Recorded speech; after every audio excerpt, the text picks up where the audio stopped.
Bonjour à tous. Alors, je vous fais cette intro avec vraiment le soleil dans le visage, donc je vais la faire courte. Aujourd'hui, je vous emmène en balade en forêt avec moi et je vais vous parler d'une expérience que j'ai vécue la semaine dernière et que j'aimerais partager avec vous. Assis en terrasse, c'était vraiment mais les gens qui regardent les Marseillais, mais ils ont rien inventé, ils ont pas de cerveau. Bolos, bolos, fermeture d'esprit. Si tu juges, on peut pas être amis. Voilà. Ça y est, je vous retrouve en forêt. Je suis contente de pouvoir vous emmener en balade avec moi. Je vais vous montrer un peu comment est la forêt norvégienne en cette période d'automne. Je suis contente aussi parce que ça fait partie des choses que j'aurais jamais fait en France. Jamais j'irai me balader toute seule en forêt.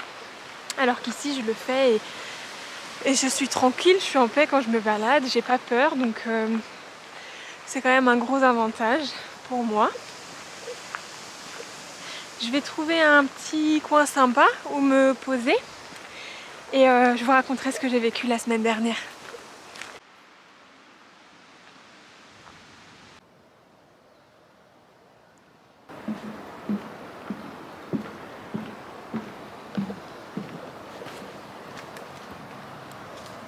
Ok, alors ce dont je voulais vous parler, c'est un atelier que j'ai suivi la semaine dernière dans la ville où j'habite.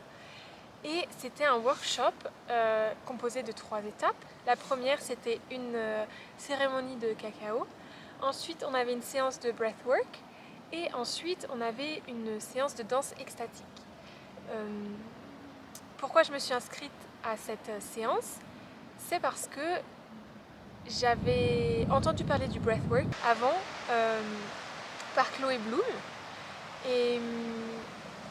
Et c'était une pratique qui jusque-là m'avait intéressée mais sans plus, je m'étais jamais forcément lancée.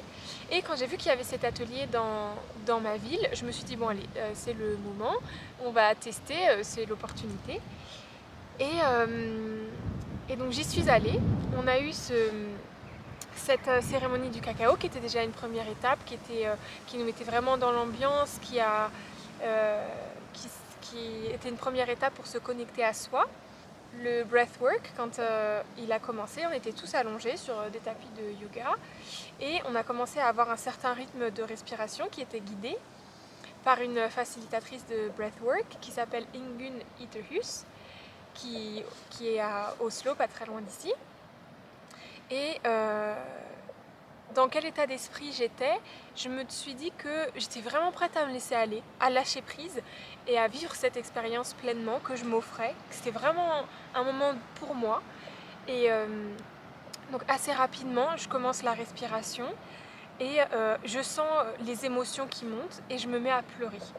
Et, et c'est pas des petites larmes, je pleurais à chaudes larmes et avec des différentes pensées, différentes émotions, surtout. Donc ça se manifestait par les larmes, mais d'abord j'avais de la tristesse, ensuite j'ai eu de la gratitude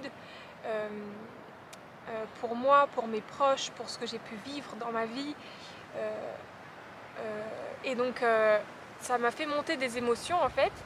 Et l'idée c'est d'avoir vraiment cette libération émotionnelle et, et d'aller chercher dans la partie inconsciente de notre cerveau d'autres éléments, d'autres émotions qui sont cachées dans notre quotidien.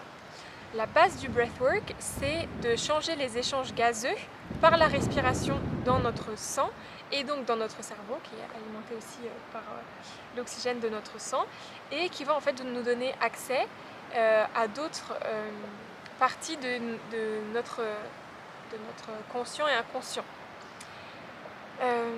Donc j'ai cette première partie où je pleure beaucoup et ensuite, dans un deuxième temps, quand je me calme un peu, je redescends de tension et cette libération. J'ai des mantras qui me viennent en tête, des messages forts euh, de ce que j'ai besoin d'entendre et que je ne m'autorise pas à entendre, à me dire.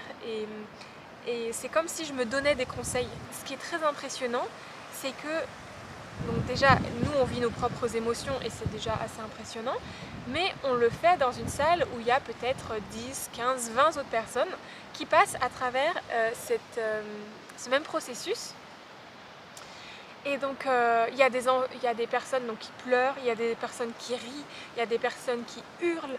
Et c'est très impressionnant. Et à la fois, quand on le vit, c'est vraiment très naturel. On est là pour ça, donc vivons-le, expérimentons-le. Et il y a une énergie qui est vraiment très très puissante. Et quand j'en parlais après avec des personnes autour de moi de cette expérience, je disais c'est vraiment pas souvent qu'on se retrouve dans une pièce avec 15 personnes qu'on ne connaît pas et pour se mettre à pleurer et à libérer des émotions que parfois certains retiennent depuis des années. C'est pas tous les jours, c'est hors du commun comme expérience. Et je vais le recommencer, c'est sûr. Ce que ça m'a apporté, c'est de la clairvoyance, de la paix et de la gratitude. Je pense que c'est vraiment les 3 choses avec lesquelles je repars maintenant. Et de pouvoir le partager en vidéo aujourd'hui, ça fait encore plus de sens. Si jamais vous hésitez à tester ce genre de pratique, ben allez-y, foncez. Quand on le fait avec la bonne personne, ou quand on s'autorise à vivre ça, c'est déstabilisant. Mais après l'avoir fait, c'est tellement sécurisant de savoir qu'en fait, tout est déjà en nous et que c'est à nous d'être à l'écoute de nos pensées, de notre vérité, de notre paix et de ne pas se laisser grignoter par le mental dans la vie de tous les jours et de prendre des moments comme ça pour se connecter à soi, pour se connecter à ce qu'on veut, à ce qu'on vaut. J'ai trouvé que c'était un moment d'une beauté inouïe et je le recommencerai, c'est sûr. Donc là, c'était une première expérience, on verra ce que ça donnera plus sur du long terme. J'ai vraiment apprécié. Et ce que je voulais préciser quand même, c'est que donc là, moi, je l'ai fait dans une optique plutôt spirituelle, de développement personnel. Mais le breathwork, c'est aussi une pratique qui est utilisée pour tout ce qui va être anxiété, les différentes angoisses dans même juste le fonctionnement du corps. En fait, la respiration, c'est la base. Donc, on utilise notre respiration pour communiquer avec notre corps et pour l'accompagner. Parce que, en fait, le breathwork, ce qui m'a attirée vers ça en premier lieu, c'est vraiment qu'il y a une base qui est scientifique, qu'il y a un accompagnement qui peut aussi être de l'ordre de l'accompagnement médical. Et c'est ce qui m'a vraiment plu par rapport au Reiki, que j'ai aussi testé, dans lequel je me suis formée. Pour moi, là, c'était beaucoup plus concret. Le rapport action et résultat dans l'immédiat, moi, je l'ai trouvé flagrant. Ça m'a vraiment, vraiment plu. Donc voilà, à découvrir. Et puis, je vais continuer ma balade maintenant, voir les couleurs d'automne ici. Et je vais continuer à vous faire découvrir ça. Pour information, là je suis près d'un lac, je suis sur une petite presqu'île. Et c'est le lac où je viens me baigner en été, il y a une petite plage de l'autre côté du lac.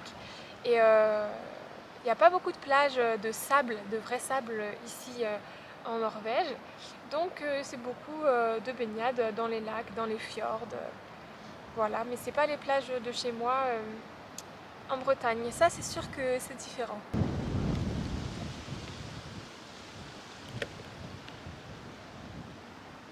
Pendant cette balade, j'aimerais vous montrer aussi un peu ce qu'il y a dans la nature autour de moi. Globalement, il y a beaucoup d'espèces qu'on retrouve aussi dans les forêts en France. Donc moi, je viens de Bretagne.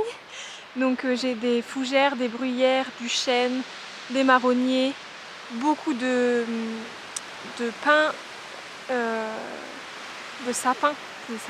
Beaucoup de sapins. C'est ça peut-être la différence, c'est dans les proportions en fait. Des mousses, beaucoup de mousses. Et il y a aussi des plantes où poussent les blueberries. C'est sur ces petites plantes-là, sur ces petits arbustes, qu'on va trouver les baies qui ont déjà fini de pousser. La saison est passée. On trouve aussi, vous voyez ici, là, ça va être des petites fraises des bois. Beaucoup de mousse. Et puis après, plus on monte, plus on se retrouve vers les pins. Et si je me retourne juste ici, Donc il y a le chemin. Et là vous avez la vue sur le fjord dans lequel j'habite et qui va jusque... Eh bien il me semble que c'est en mer du Nord et puis après on rejoint le fjord. Donc on rejoint d'abord le fjord d'Oslo et puis après qui rejoint les mers qui vont jusqu'au Danemark.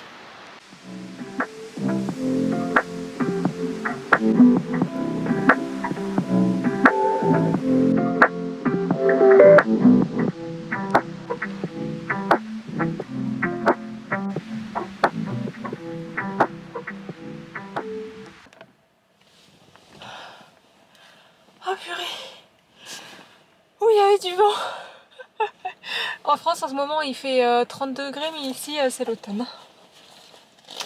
Et il y a une chose que je peux pas vous transmettre à travers la vidéo, c'est toutes les odeurs qu'il y avait dans la forêt. Et ça c'est vraiment trop cool. En plus quand je suis sortie là du sentier, il y a un petit café en haut de la montagne. Et ils avaient fait un feu de cheminée, donc j'avais l'odeur de la forêt, l'odeur du feu, c'était trop bien. La forêt en automne c'est vraiment un mood. Hein. C'est trop bien. Bon maintenant je vais rentrer à la maison. Et voilà.